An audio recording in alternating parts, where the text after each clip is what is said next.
Children, in this module, we will talk about the administration and the economic condition of Vijayanagar Empire.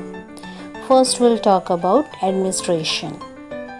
Vijayanagar had well-organized administrative system. Here, the king was head of all powers in the state, and he was helped by Council of Ministers in the work of administration.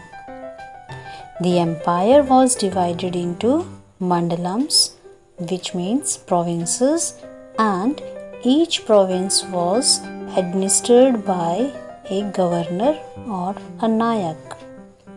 The provinces were further divided into nadus or districts, and these districts were further divided into sthalas or sub-districts and gramas, that is villages.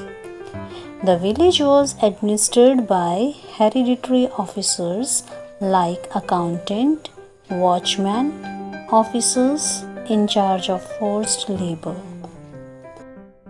Children, local self-government, which was once strong and organized under Chola rule, now decayed during this period.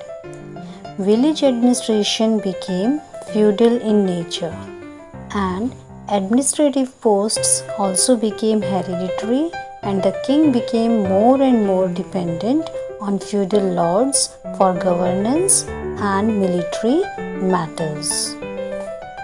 Now, the economic conditions of Vijayanagar Empire.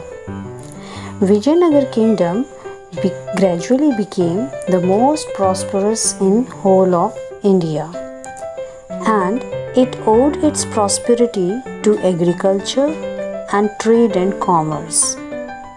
Revenue from land was the main source of income. And children, revenue was collected according to the fertility of the land, so that there will be no burden on the farmers.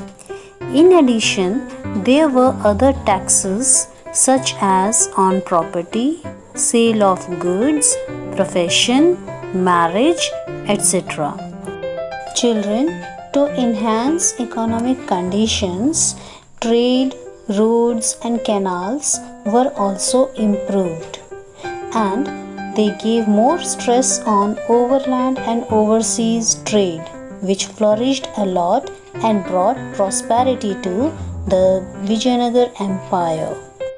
So children, that's all about the Vijayanagar Empire. I hope the topic is clear to you. Thank you.